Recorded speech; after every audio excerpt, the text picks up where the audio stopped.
Hello friends, જય શ્રી કૃષ્ણ. સ્વાગત છે તમારું માય કિચન ગુજરાતીમાં. આજે આપણે બનાવીશું 5 જ મિનિટમાં બની જાય એવું કાચી કેરીનું ખાટું મીઠું શાક.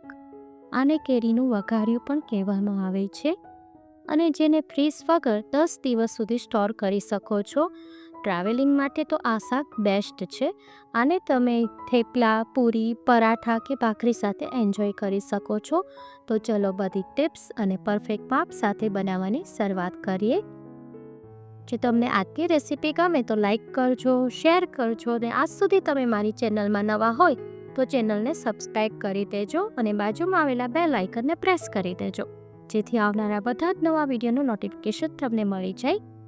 કાચી કેરીનું શાક કરવા માટે અહીંયા આપણે 250 ગ્રામ કેરી લઈશું. કેરીને મેં બરાબર વોશ કરી અને લઈ લીધી છે અને કેરી આપણે એકદમ ગ્રીન હોય, કડક હોય એવી કાચી કેરી ચૂઝ કરવાની છે. હવે કેરીની બધી જ છાલ આપણે દૂર કરી લેવાની છે.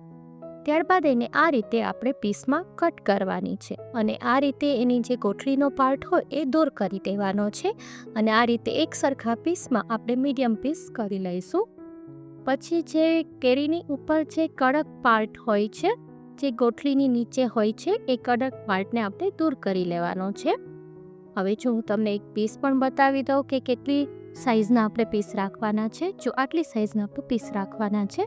થોડા મોટા પીસ હશે તો કેરીનું શાક થયા પછી પણ એનો દેખાવ સરસ આવશે. હવે આપણે કેરીના શાક બનાવવાની શરૂઆત કરીએ. એના માટે આપણે એક પેન લઈશું અને એમાં 2 ચમચી ઘી લઈશું. આ શાક આપણે ઘીમાં બનાવીશું. ઘીમાં કેરીનો વઘાર કરવાથી શાકનો ટેસ્ટ બહુ જ મસ્ત આવશે અને એની સેલ્ફ લાઈફ વધી જશે. હવે આપણે આ પૂરું શાક આપણે મીડિયમ ટુ લો ફ્લેમ પર કરવાનું છે. પણ અત્યારે આપણે ઘી ગરમ થાય એટલે એના અંદર 1/4 ટીસ્પૂન રાઈ, 1/4 ટીસ્પૂન જીરું, 2 નંગ લવિંગ, 1 નંગ તજ અને 5 નંગ આખા મરી લેવાના છે અને અત્યારે ગેસની ફ્લેમ સ્લો રાખવાની છે. હવે એની અંદર 1/4 ટીસ્પૂન મેથી દાણા યુઝ કરવાના છે. મેથી દાણા ઉમેરી અને આ રીતે આપણે થોડું સરખું કરી લેવાનું. ત્યારબાદ 1 ચમચી એમાં વરિયાળી ઉમેરીશું. આ શાકમાં વરિયાળીનો ટેસ્ટ ખૂબ જ સરસ આવે છે, એટલે વરિયાળી ચોક્કસ ઉમેરજો, ટેસ્ટી બનશે શાક. હવે એ વરિયાળી ઉમેરી પછી 1/4 ટીસ્પૂન હિંગ ઉમેરવાની છે અને બધું જ જો સરસ આ રીતે થવા લાગે એટલે આપણે જે કેરીના પીસ કરેલા છે એ બધા જ એમાં એડ કરી દેવાના છે. જો આ રીતે આપણે બધા જ કેરીના પીસ રાખી દઈશું અને હવે આપણે ગેસની ફ્લેમ થોડી મીડિયમ કરી લઈશું અને હવે એને આ રીતે ચમચાથી સરસ મિક્સ કરી દેવાનું છે. અત્યારે માર્કેટમાં કાચી કેરી ખૂબ જ સરસ આવે છે, તો આ એક શાક બહુ જ ફાઇન બને છે.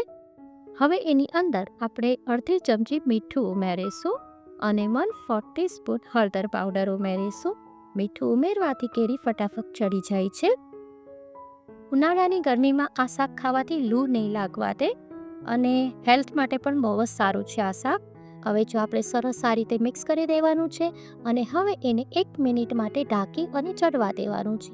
ખાલી 1 જ મિનિટ આપણે ઢાંકીને રાખવાનું છે. 1 મિનિટમાં તો બધી જ કેરી સરસ સોફ્ટ થઈ જશે. અને આમાં આપણે એક વાતનું ધ્યાન રાખવાનું છે, આ શાક બનાવવામાં પાણીનો બિલકુલ ઉપયોગ નથી કરવાનો. જો આ રીતે પાણી વગર જ એને બનાવવાનું છે. પછી આપણે સરસ મિક્સ કરી દઈએ. હવે આપણું શાક ઓલમોસ્ટ ચડવા આવ્યું છે. હવે એની અંદર આપણે થોડા મસાલા કરી લઈએ. એના માટે 2 ચમચી કાશ્મીરી લાલ મરચું, 1 ચમચી ધાણા જીરું પાવડર અને 200 ગ્રામ એમાં ગોળ લઈશું. પણ ગોળને આમાં આખો ઉમેરવાનો નથી. આ રીતે ગોળને સમારી અને એમાં એડ કરવાનો છે. એકદમ ઝીણો સમારી લેવાનો, પછી જ એડ કરવાનો.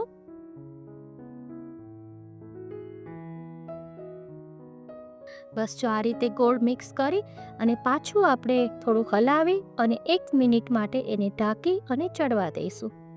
1 મિનિટમાં તો સરસ ગોળ મેલ્ટ થઈ જશે. 1 મિનિટ પછી આપણે જોશું તો આ રીતે ગોળ સરસ મેલ્ટ થવા લાગ્યો છે. અને જ્યારે તમે ગોળ ઉમેરો ત્યારે તમારે ગેસની ફ્લેમ સ્લો રાખવાની છે, ફાસ્ટ નથી રાખવાની. હવે જો આપણે સરસ આ રીતે મિક્સ કરી લેવાનું છે.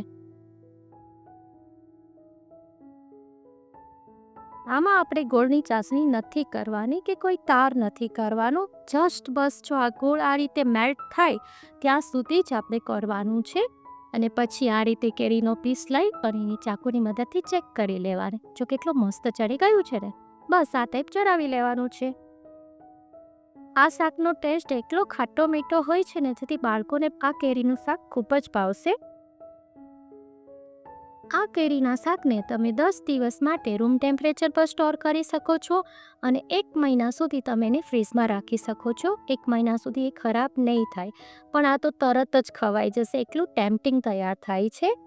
અને અત્યારે ગરમીમાં શાક લિમિટેડ આવે છે અને એકને એક શાક ખાઈને કંટાળી ગયા હોય તો આ ખાટું મીઠું અને ઇન્સ્ટન્ટ શાક ટ્રાય કરવા જેવું છે.